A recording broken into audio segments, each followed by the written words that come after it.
Как говорится, скупой платит дважды.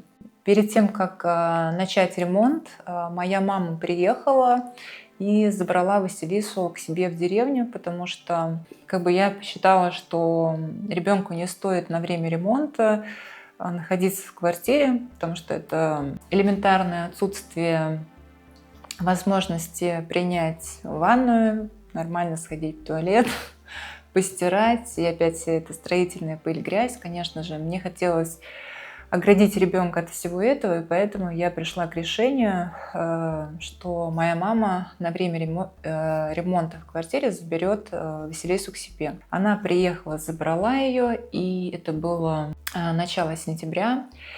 И после ее отъезда сразу же начался сам ремонт. Пришел мастер, мы с ним поговорили, он посмотрел фронт работ, которые ему предстоит выполнить. Мы договорились с ним о цене. И так как это был знакомый моего знакомого, бывшего, и цена была очень, скажем так, адекватной для меня.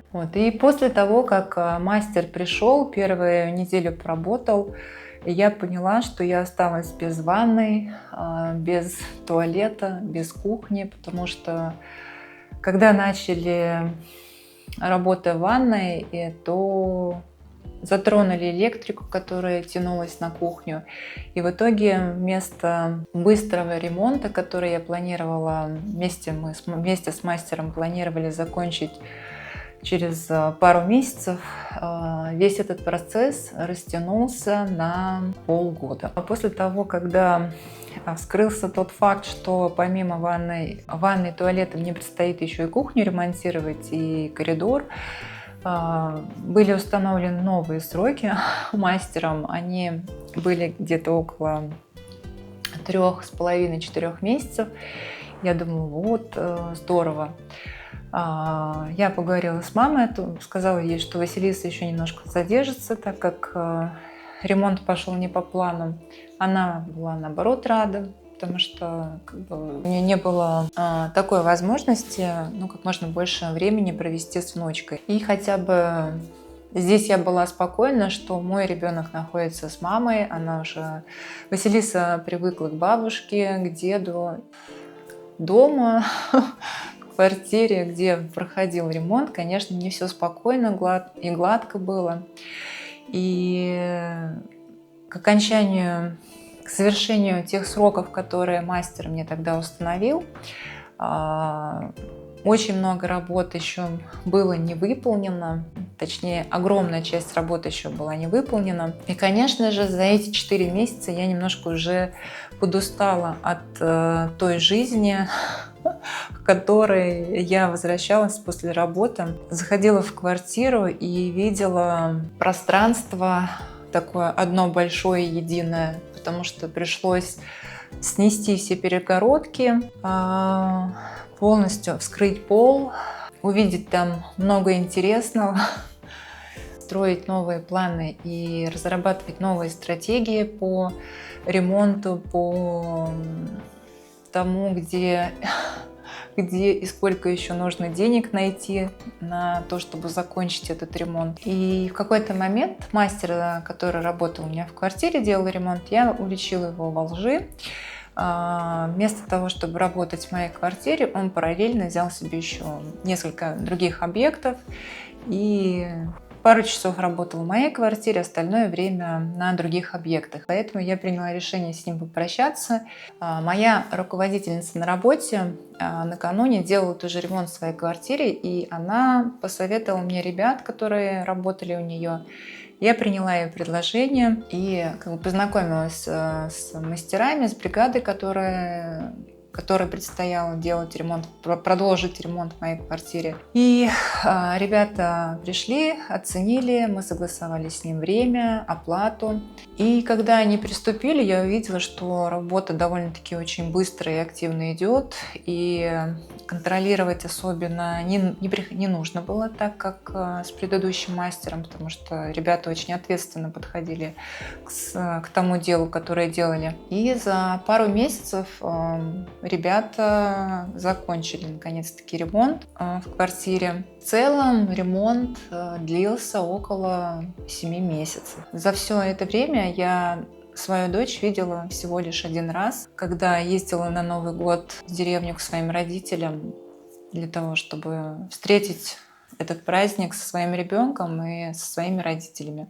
И в тот момент, когда праздники закончились, нужно было мне снова возвращаться в Москву и возвращаться одной без Василисы. Когда мы прощались, Василиса вцепилась в меня и, конечно же, начала плакать, просить меня о том, чтобы я забрала ее к себе.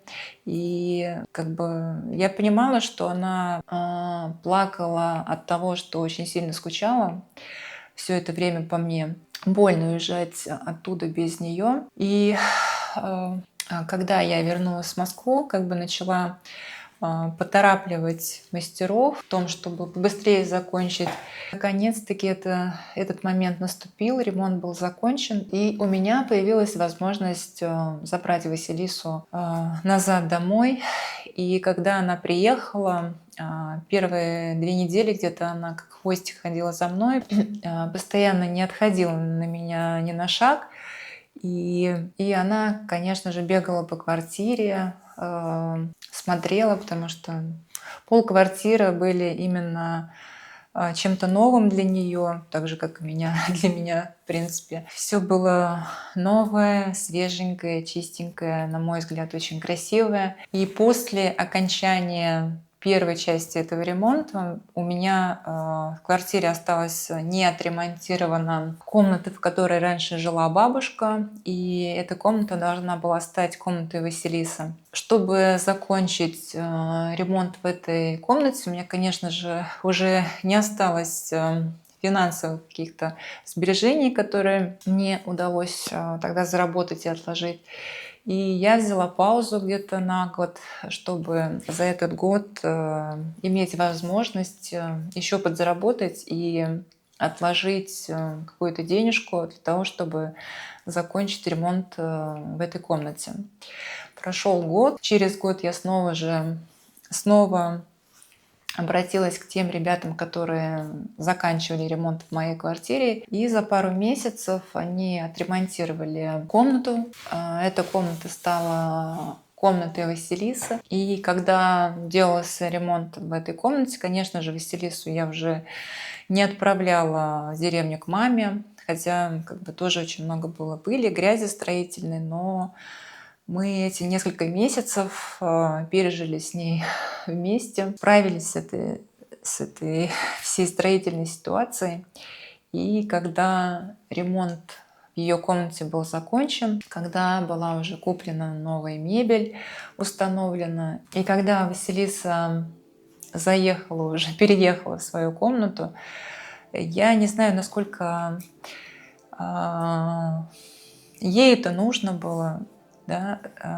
Скорее всего, я делала это для себя, реализовывала свои какие-то детские фантазии, хотелки, которых реализовывала то, чего мне самой хотелось в детстве. Потому что мое детство, оно прошло тоже в отдельной комнате, но в этой комнате лет 20 тоже ремонта не делалось. Все было очень бедненько. Было чистенько, но бедненько. И, конечно же, мне хотелось, чтобы у моей дочери было лучше, чем у меня в детстве. Я не знаю, насколько это правильно.